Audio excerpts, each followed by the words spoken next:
Hello সবাইকে, welcome to Sumana's world. আজকে ছিল সেকেন্ড ইয়ারের ফার্স্ট ক্লাস, তাই সকাল সকাল ঘুম থেকে উঠে বিছানাটা পরিষ্কার করে নিয়েছি, দেন রেডি হয়ে বেরিয়ে পড়েছি কলেজের জন্য। ভাবতেই খুব অবাক লাগছে, দেখতে দেখতে একটা বছর কাটিয়ে ফেললাম। ক্যাম্পাসে যাওয়ার পর যখন নতুন ইয়ারের ফার্স্ট ইয়ারের স্টুডেন্টদেরকে দেখছিলাম, দেখে সত্যিই সেই পুরনো এক বছর আগের কথাগুলো মনে পড়ে যাচ্ছে। আমিও এরকমভাবে কলেজ ক্যাম্পাসে প্রথম দিন গিয়ে ঘুরে বেড়াতাম। তারপরে ক্লাস করলাম, ক্লাসের মধ্যে কোনো ক্লিপস নিতে পারিনি। দেন ক্লাস কমপ্লিট করে আমরা চলে গেলাম ফুড কোর্টে একটু খাওয়া দাওয়া করার জন্য। আর অনেকদিন পর ফ্রেন্ডদের সাথে দেখা হয়েছে, তাই জন্য একটু ইয়ার্কি ঠাট্টা তো হতেই থাকবে।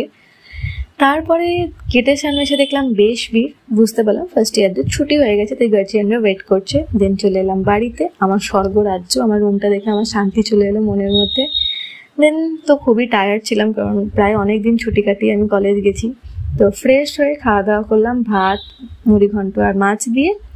তো এবার আমি একটু ঘুমাতে যাই। আর তোমাদের ভালো লাগলে একটা লাইক, কমেন্ট আর সাবস্ক্রাইব করে দিও। বাই।